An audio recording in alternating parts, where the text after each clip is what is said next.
Shall we? Let's. You always need a good. Oh.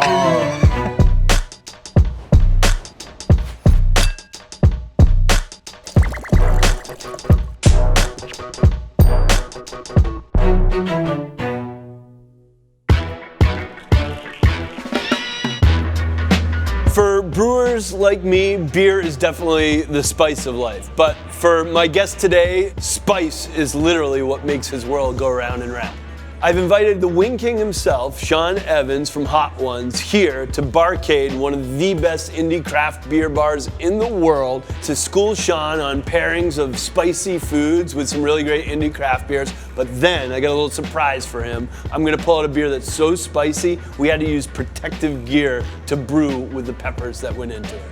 So this week on That's Odd, Let's Drink It. This is the show with spicy beers and even spicier guests.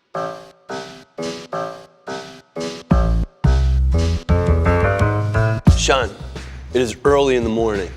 Not too early for a beer, though. We are drinking a wee heavy at 9:30 a.m. Do you know this style of beer? I'm new to it. You know, we were talking a little bit. You're like, what do you want to do? You want to go sweet? You want to go bitter? You want to go roasty? And I'm like, you know what? 9:30 in the morning, let's go sweet. We'll baby step our way through That's this exactly right. drinking That's and exactly eating right. experience today. You've literally been to the pinnacle of Spice Mountain.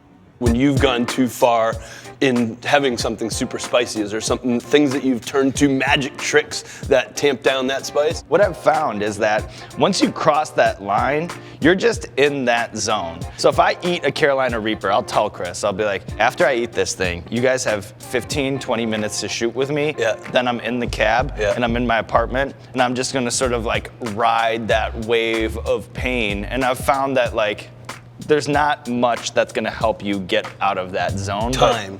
Just time. I, have kind of lined up this day to help us use our complementary superpowers from the spice world and the beer world, right? We are gonna do this to see how beer can influence the spicy food journey. You ready to do this? Let's go on the journey, my man.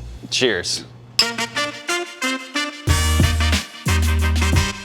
I'm gonna start right in the center of your wheelhouse. Yep. Do you dream of wings? It's a little bit blessing, it's a little bit curse. And when it comes to this particular sauce, I'm actually pretty familiar with it. This was in the 6th spot of season 5 of Hot Ones. This is Karma sauce out of Pittsford, New York. So it has the butternut squash, but you also have Ghost, Moruga, Trinidad Scorpion. So some really, really spicy peppers are in this sauce. This is actually a contrasting pairing we're having. Super spicy wings, relatively spicy as you described this sauce. And we're gonna counterbalance that with a sweeter beer. This is our Namaste. And it's like a cozy blanket for your palate with orange flesh and lemongrass. Super approachable. Let's see how this works.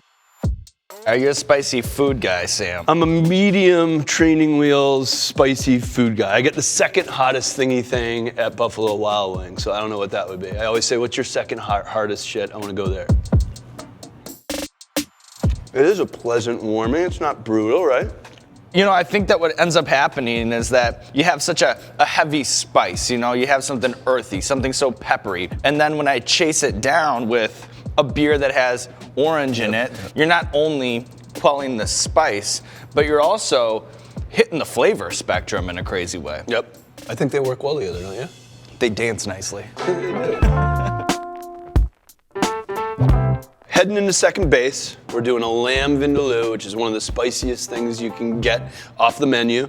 Traditionally, this would be paired with a crisp Pilsner, something like a Kingfisher, but we're not going there. That's how the Brits would do it. That's how they roll. But we roll using a British style of beer, a stout, that's made by our pals in Colorado at Left Hand. So nitro milk stout, lamb vindaloo. Why are we deviating from the convention, Sam? Oh, Sean, is that a rhetorical question?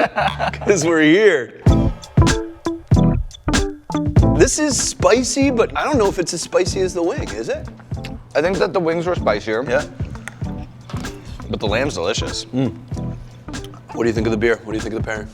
Talk me through this, because you have an Indian spice dish We have a very roasty beer.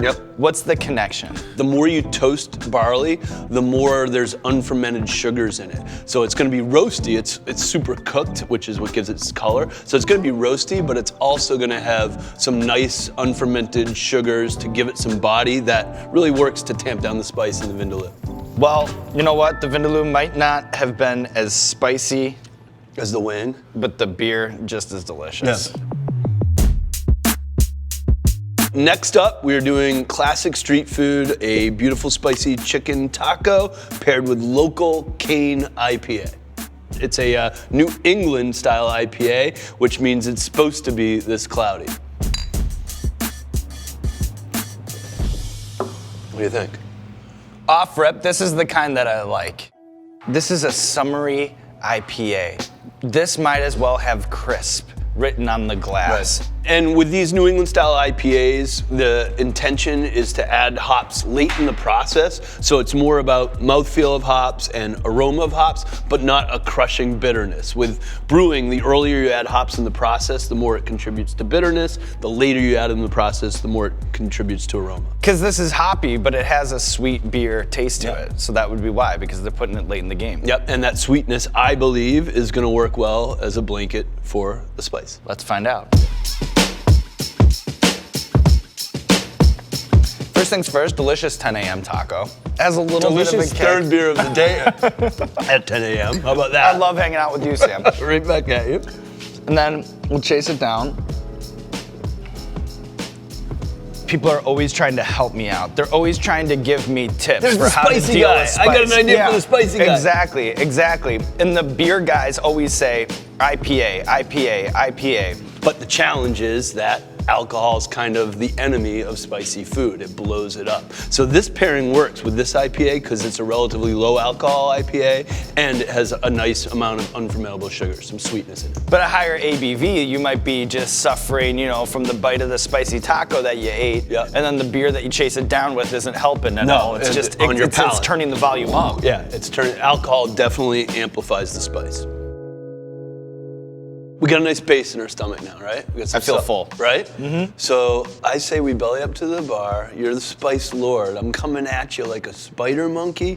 Now with a beer that's gonna be in your mace. Whoa. Yeah. I'm hyped. Follow me. Let's go, Sam. Pepper spraying in your mouth doesn't sound pleasant in theory, but what if you could turn that Scoville blast into a delicious roasty stout? In Your Mace, that's our beer, and it uses the active ingredient of Mace brand pepper spray, oleoresin capsicum, say that 5 times fast, to infuse the brew with liquid heat. Alongside the food grade chili oil, we added Mace the spice, cinnamon verum chips, milk sugars, and coffee for nuanced flavor. It's spicy but complex, just like my guest, Sean Evans, who made his name deconstructing celebrities while eating increasingly spicy chicken wings on Hot Ones. This is a beautiful, dark, inky stout made with the weapons grade capsicum from Mace. And things were going so well, Sam. Give it a second, go on a ride with it. You just got on this bus. I've been through the spicy food gauntlet many, many times, and this is a familiar thing where you can almost tell how it's gonna chase you the moment it hits you. So I'll know a creeper before the creeper creeps. So this is going to hit you if you don't know what you're looking for. I think it's great.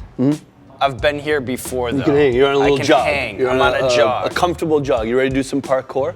Let's do it. You ready to bounce off some buildings? Yeah. All right, let's move this shit aside. I'm gonna pull out some wicked weapons like this one. Whoa. Boom! Whoa. This thing's called Randall. Dogfish Head invented this machine. It basically acts as a catalyst to pull the natural oils off of anything you put in it. And guess who I contacted for this? Who? Your pal Smokin Ed. Whoa. I don't even know what he sent me. I'm pulling these out of my intestines as I speak.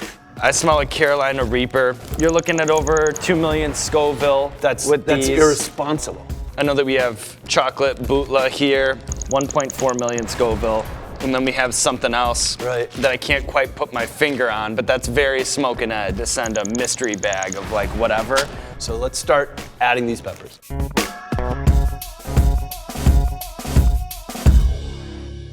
If not the spiciest beer ever made, definitely top 5. All right, let's do this.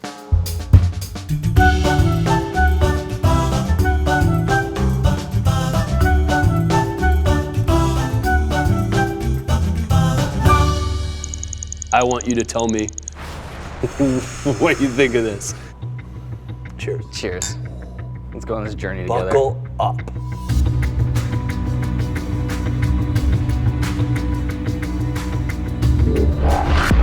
Stay with it, stay with it, stay with it, stay with it. Don't let it know that you're afraid. I'm not. Okay. It's a hard front. Okay. You can't get on top of me, Smokin Ed. When are you gonna learn? Here's what I would say. Yeah.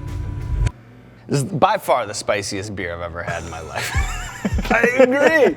I didn't know I had this many pores on my face. But it's just something about the way that beer mashes up with peppers that like, I could finish this glass, you know, and I think that maybe you could too. It's very hot. Yeah. But as we've learned today, and maybe it's coming full circle now, with the right beer, you can get on top of it. With the right beer, you can complement that. And with the right beer, it's like the perfect 50-50 mix of pain and pleasure. Sean, we did it. We pushed the spicing envelope. Thank you for being my guinea pig. Thank you for being part of this. Congrats on your journey. It was my pleasure, my friend. Cheers, Sean.